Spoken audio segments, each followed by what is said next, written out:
Hi viewers, today just I wanted to tell about the thing which is not visible. అంటే మన లైఫ్లో కనపడే జీవితం ఒకటి ఉంటుంది, కనిపించని జీవితం ఒకటి ఉంటుందండి.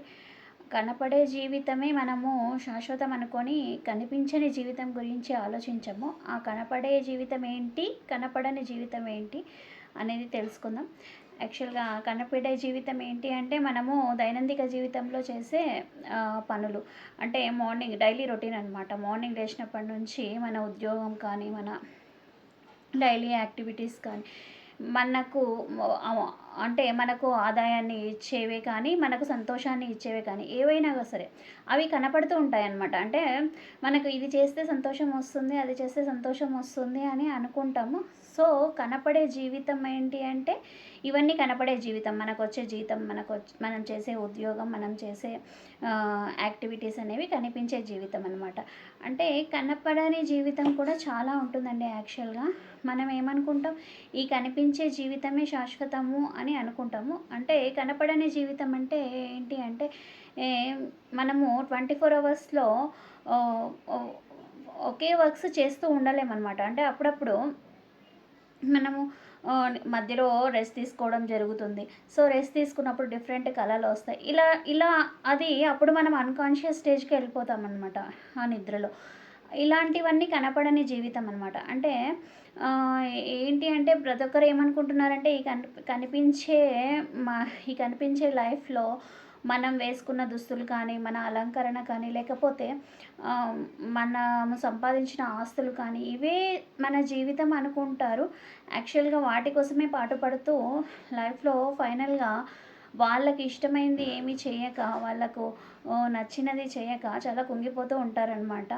అంటే లైఫ్‌లో ఏంటి అంటే మనం నేర్చుకోవాల్సిన విషయాలు ఏంటి అంటే మనకు తెలిసింది కొంత, తెలియంది చాలా. తెలియని దాని గురించి తెలుసుకోవడానికి ట్రై చేయాలి.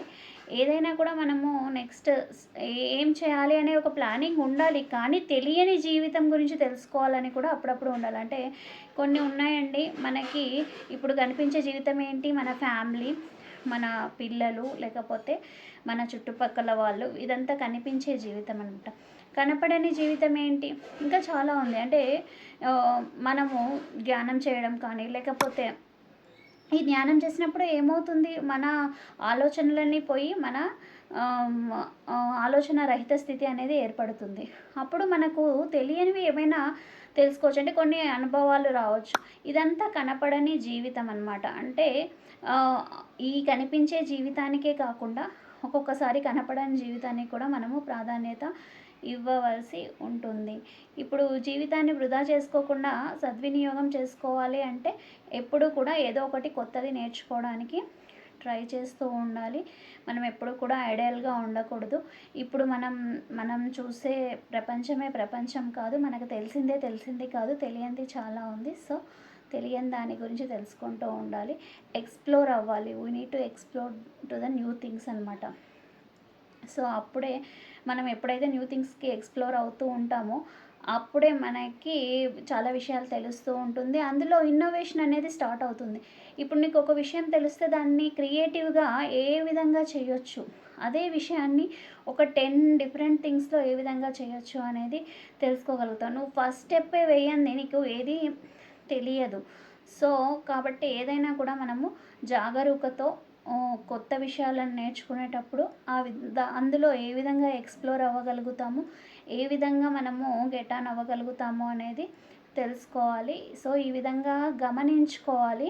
మనం ఏదైనా కూడా లైఫ్‌లో అబ్జర్వేషన్ చేసుకుంటూ, కొత్త విషయాలను నేర్చుకుంటూ, కనపడని జీవితాన్ని కూడా తెలుసుకుంటూ, కనిపించే జీవితం స్వల్పం, కనపడని జీవితం చాలా ఉంటుంది అని ఎప్పుడైతే మనము అనలైజ్ చేసుకుంటామో, మన లైఫ్‌లో థింగ్స్‌ని ఎక్స్‌ప్లోర్ చేస్తూ ఉంటామో, కొత్త విషయాలను తెలుసుకోవడం కానీ, కొత్త ప్లేసెస్‌కి వెళ్ళడం కానీ, కొత్త మనుషులతో మాట్లాడడం కానీ, సో ఎవ్రీథింగ్ ఈజ్ ఏ ఒక అనుభవం అనమాట. ప్రతి ఒక్కటి కూడా ఏది కూడా వీళ్ళతో ఏంటి మాట్లాడేది, వీళ్ళతో ఏంటి ఉండేది అనేది కాకుండా ప్రతి ఒక్కటి కూడా మనం తెలుసుకుంటూ ఉండాలి.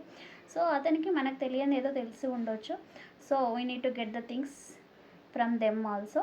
We need to explore the things and we need to implement in our lifes. That is the concept అండి. Thank you so much.